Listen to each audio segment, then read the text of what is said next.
मित्रांनो, आज आपण ऍक्च्युअली शिकणार आहोत टू बीज फॉर्म. टू बीजची फॉर्म आपण या ठिकाणी बघणार आहोत. कुठल्या काळामध्ये कुठली फॉर्म ऍक्च्युअली टू बीची रूप असते. टू बीची फॉर्मच्या नंतर टू हॅव ची सुद्धा आपल्याला रूप बघायचे आहे की टू हॅव ची काळानुसार कुठली रूप असतात. तर त्याच्यानंतर जी काही आणखी समोर माहिती आहे त्यामध्ये ती सर्व माहिती या ठिकाणी आपण बघणार आहोत. तर मला सांगायचं असं आहे, माहिती बघायच्या अगोदर आपल्या चॅनलवर नवीन जर असाल तर नक्कीच सबस्क्राईब करा, लाईक करा, शेअर करा, कमेंट्स करा आणि नक्कीच तुमचे 5 ते 10 मिनिटं हे जे तुम्ही मला देणार आहेत की व्हिडिओ बघणार आहेत नक्कीच फायद्याचे राहणार आहे. ही माहिती सर्वात महत्त्वाची आहे. ज्यांना आपल्याला इंग्लिश शिकायची आहे, इंग्लिश भाषा समजून घ्यायची जर असेल तर नक्कीच हे दिलेली जी माहिती आहे, जी ग्रामर आहे हे ते समजण्याकरता अतिशय फायदेशीर राहणार आहे. तर नक्कीच मी आहे मनोज आडके आणि आपल्या चॅनलला मित्रांनो आपला व्हिडिओ जर आवडला तर नक्कीच लाईक करा आणि नवीन जर असाल तर नक्कीच सबस्क्राईब करा. थँक्यू. तर बघा, आज आपण ऍक्च्युअली काय बघणार आहोत या ठिकाणी to be form of present tense. म्हणजे टू बी चं जे ऍक्च्युअली रूप आहे प्रेझेंट टेन्स मधलं ते कोणतं आहे आणि ऍक्च्युअली त्याला कसं वापरायचं ते आज इथे मी तुम्हाला सांगणार आहोत. तर टू बी चं फॉर्म प्रेझेंट टेन्स मधला आहे अॅमिजार. कुठला आहे? अॅमिजार. आणि हे अॅमिजार कसं वापरायचं आहे बघा. I am a boy, the book is on the table. मी मुलगा आहे, पुस्तक टेबलवर आहे. तर या ठिकाणी आपण ऍक्शन वर्ब वापरलेली नाही. जे टू बी चे जे फॉर्म आहे या ठिकाणी अॅमिजार, तर हेच तुम्हाला काय करायचं आहे या ठिकाणी मेन वर्ब म्हणून त्या वाक्यामध्ये वापरायचं आहे. आणि मेन वर्ब म्हणून वापरल्यानंतर ते वाक्य तुम्हाला जे ऍक्च्युअली लिहायचं आहे, ज्या संबंधात तुम्हाला बोलायचं आहे त्या संबंधात तुम्ही बोलू शकता. जसं मी या ठिकाणी तुम्हाला एक्झाम्पल लिहून दाखवली आहे. तर तुम्हाला जर प्रेझेंट टेन्स मधली टू बी ची फॉर्म जर विचारली तर नक्कीच सांगा ती कोणती आहे? अॅमिजार. बरोबर आहे. आणि या अॅमिजारला या ठिकाणी मेन वर्ब म्हणून वापरले जाते. जसं या ठिकाणी बघा, आय एम अ बॉय, मी मुलगा आहे. वाक्य पूर्ण होतो आणि अर्थही पूर्ण सांगता येतो मित्रांनो. ठीक आहे, डझंट मॅटर, काही हरकत नाही. त्यानंतर the book is on the table, पुस्तक टेबलवर आहे. बघा, बरोबर आहे, वाक्य पूर्ण झालं, अर्थही पूर्ण सांगितला. पुस्तक कुठे आहे? पुस्तक टेबलवर आहे. तर काय करू शकता तुम्ही अशाच प्रकारे टू बी चे फॉर्म वापरून वाक्य बनवू शकता. ठीक आहे. त्यानंतर आता आपण दुसरीकडे जाऊ. हे इथे खाली दिलेलं आहे to be form of future tense. To be form of future tense म्हणजे भविष्य काळातली टू बी ची फॉर्म कोणती आहे? ते शॅल बी आणि विल बी आहे. भविष्य काळातली टू बी ची फॉर्म कोणती आहे?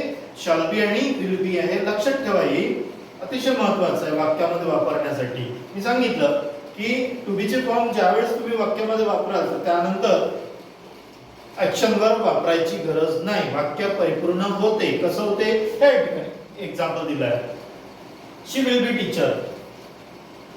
ते शिक्षक, ती शिक्षिका असेल. शी विल बी टीचर, ती काय असेल? शिक्षिका असेल. ओके. त्यानंतर the cap will be on his head. Cap, टोपी त्याच्या डोक्यावर असेल. बघा, या ठिकाणी कुठलंही आपण ऍक्शन वर्ब वापरलेलं नाही.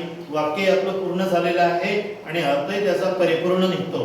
बरोबर आहे. वाक्याचा ऍक्च्युअली डेफिनेशन तेच आहे, ज्या वाक्यामध्ये अर्थपूर्ण माहिती जर मिळत असेल तर नक्कीच ते काय झालं? परिपूर्ण वाक्य झालं. बरोबर आहे. तर या ठिकाणी टू बी चं फॉर्म फ्युचर टेन्स मध्ये तुम्हाला विचारलं तर कोणतं सांगा? शॅल बी आणि विल बी. बरोबर आहे.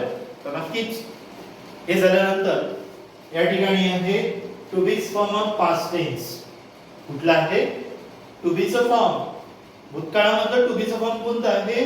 तर वॉज वेअर. भूतकाळामधलं टू बी चं फॉर्म कोणतं सांगायचं? Was were. तसं सुद्धा तुम्ही वाक्य कसं बनवू शकता? He was an engineer. तो इंजिनियर होता. A parrot was on the branch. म्हणजे ऍक्च्युअली फांदीवर पॅरेट बसलेला होता. ठीक आहे. या ठिकाणी आपण वॉज वेअरचा जो उपयोग केला ऍज अ मेन वर्ब म्हणूनच या ठिकाणी केलेला आहे. तर मित्रांनो, तुम्ही सुद्धा ऍक्च्युअली वॉज वेअरचा उपयोग वाक्यामध्ये बोलण्यासाठी लिहिण्यासाठी सुद्धा ऍज अ मेन वर्ब म्हणूनच वापरू शकता. पण ऍक्च्युअली वाक्य ही अशा प्रकारचे असायला पाहिजे, वाक्य ही अर्थपूर्ण असायला पाहिजे. कुठल्याही वाक्यामध्ये कशा पद्धतीने तुम्ही वापराल तर ते इम्पॉसिबल आहे. ठीक आहे, ते चुकीचं राहणार. या पद्धतीने जर वाक्य बनवले तर नक्कीच तुमचे करेक्ट वाक्य बनणार, जसे या ठिकाणी मी बनवून दाखवलेले आहे.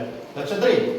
त्यानंतर to have form of present tense. Present tense मधलं हॅव चे रूप कोणते कुठले आहे तर हॅव आणि हॅज आहे. जसं या ठिकाणी मी लिहून दिलं आहे हॅव आणि हॅज. एक्झाम्पल बघा, आय हॅव अ पेन. पण हॅव आणि हॅजला पॉझिटिव्ह थिंग्स दर्शवले जाते. पॉझिटिव्ह थिंग्स कोणत्या, जसं आय हॅव अ पेन, माझ्याजवळ पेन आहे. लक्षात आलं का? आय हॅव अ पेन, माझ्याजवळ पेन आहे. ही हॅज अ कार, त्याच्याकडे कार आहे, त्याच्याकडे कार आहे. बरोबर आहे. या प्रकारचं म्हणजे ऍक्च्युअली ज्या वस्तू दर्शवण्यासाठी, जे म्हणजे ऍक्च्युअली जी वस्तू ज्याच्या मालकीची आहे हे दर्शवण्यासाठी काय करू शकतो आपण, टू बीचं फॉर्म प्रेझेंट टेन्स मधलं हॅव आणि हॅज हे वापरू शकतो. वाक्य कसं बनवायचं ते मी एक्झाम्पल या ठिकाणी बनवून दाखवलेलं आहे तुम्हाला. बघा, जसं to have form of present tense. बघा, हॅव आणि has. Example, I have a pen. He Yash has flowers. Yash जवळ फ्लॉवर्स आहे. फ्लॉवर्स मीन्स फुलं आहे. ठीक आहे, लक्षात आले. तर अशा प्रकारचं आपण या ठिकाणी काय शिकलो, टू बी चे फॉर्म शिकलो. लक्षात आलं. तर मित्रांनो, नक्कीच तुम्हाला आवडलं असेल तर आपल्या चॅनलला सबस्क्राईब करा, लाईक करा, शेअर करा, कोऑपरेट करा. थँक्यू.